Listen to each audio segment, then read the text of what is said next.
In this video, we're going to continue on with the emotional component of stress. And I would like to introduce to you a strategy that I find to be a really powerful technique.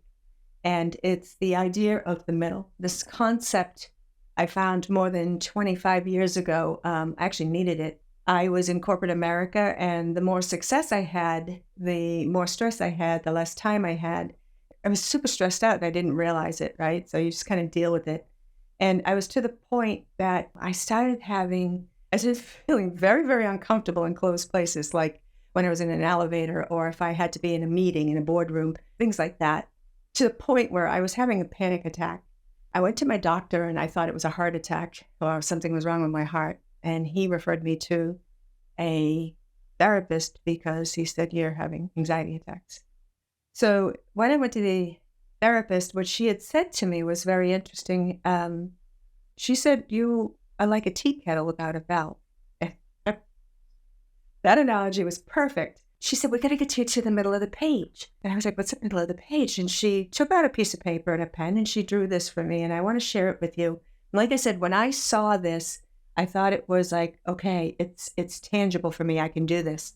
So what it looks like is this. This is your middle. Now, your middle is your zone. It's where you feel comfortable, you feel confident, you go about your day, your business, and you feel okay, right? Things are good.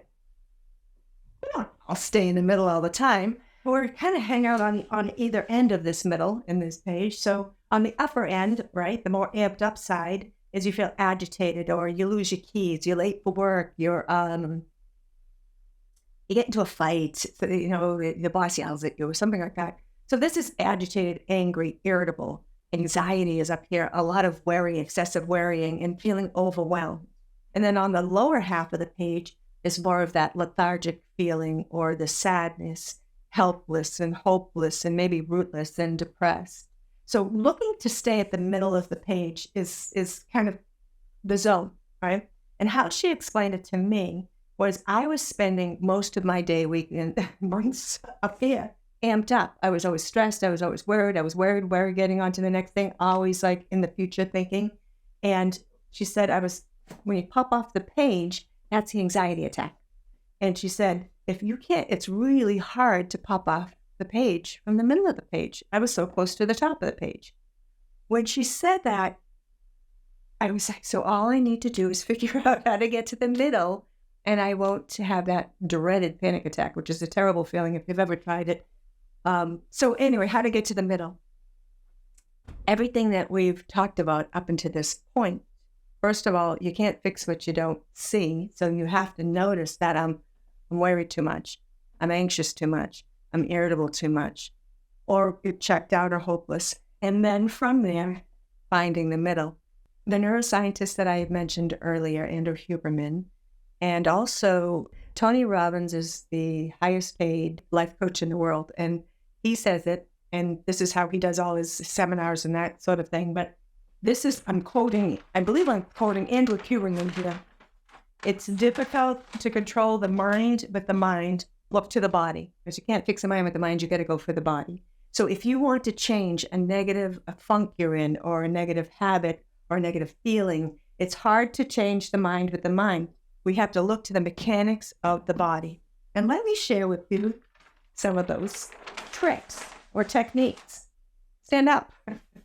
And when you're aggravated or if you just get through a stressful call, I saw her call. This person was being so difficult. And the 911 dispatcher was just, you could see he was so stressed out, but he was patient and he was professional and very stressed out. So, but by the time he hung up on that phone call, to have to take another call. But when you get a minute, it's to move the body, try to move the body and get out of that feeling. And that will help shake off that last call, especially the ones that like I said, that would drive you crazy.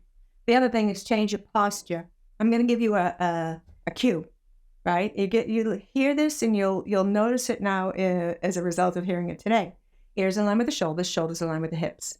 And you can say it to yourself now, ears in line with the shoulders in line with the hips. So what happens is when we have bad posture, first of all, we don't breathe as deeply. We don't get enough oxygen because you're kind of shortening the lung span.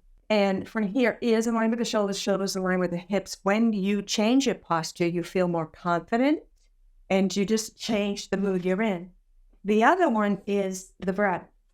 The most powerful way to change any emotion is through the breath, right? So if you can think about what we were talking about before, is when you are stressed out and when you're in that amped up part, that aggravated, overwhelmed, irritable, that sort of thing, you're inhaling longer than you're exhaling.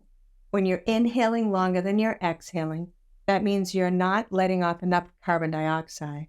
When you don't let off enough carbon dioxide, that triggers the stress response, that increases the heart rate, and that even increases the irritability and all of those, the amped up emotions that we want to calm down.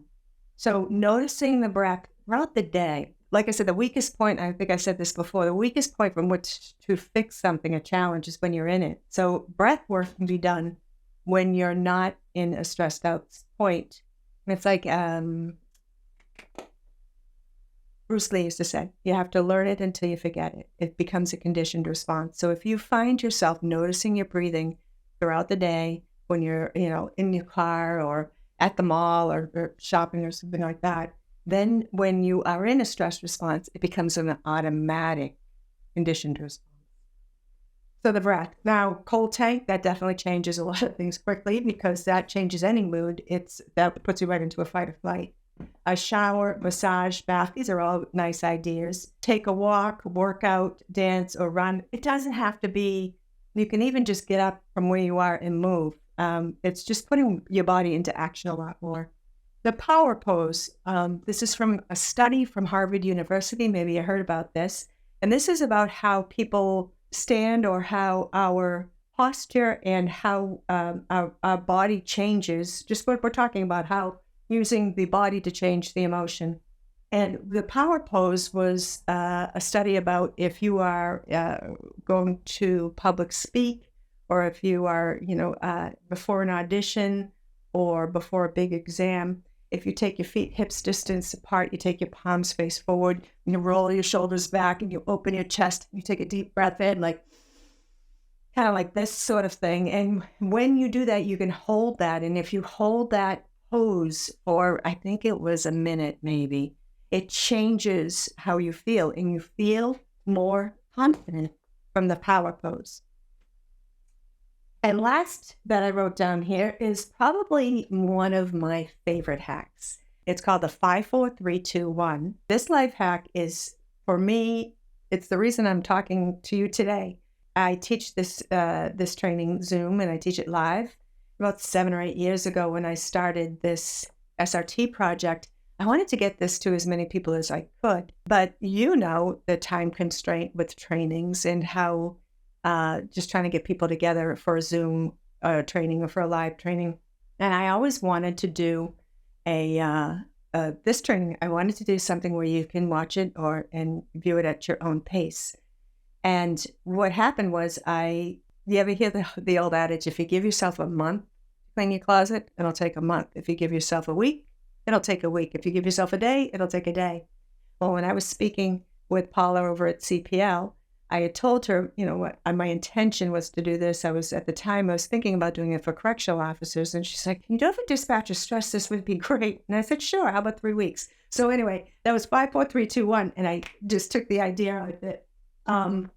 Who knew stress management could be so stressful? But anyway, so the 5-4-3-2-1, let's get into it a little bit more. 5-4-3-2-1, go. So Mel Robbins, #1 best New York Times bestseller. She wrote the book, I think, 5-4-3-2-1. She's a life coach, and she's a pretty direct person. You can find her on YouTube and stuff like that. And how she explained how she found this idea of the 5-4-3-2-1 is her life wasn't going well. She was drinking a lot at night. She said she'd drink a bottle of wine and drink herself to sleep. And then in the morning, she would hit the snooze button over and over again. So she felt like she was in a rut. She felt like every day, it was like Groundhog Day, same thing every day. And one morning, she just got so sick of herself. She said she felt like Nassau was in her bedroom. She was like, 5-4-3-2-1, get up. And so she did, 5-4-3-2-1, go. And she got up. And she, started moving, started her day. And it went better than the day before. So the next day she said 5, 4, 3, 2, 1, and she did it again. And to her surprise, this was started to work. So she used it in different areas. So what happens is then she started looking up the science behind it. And what it is that when she says 5, 4, 3, 2, 1, go, it interrupts the habit loops. And I'll explain a little bit more about this. This concept, you can't go 1, 2, 3, 4, 5 because it doesn't stop. You have to count down, not up. That's one thing. It is very simple, but it's not easy.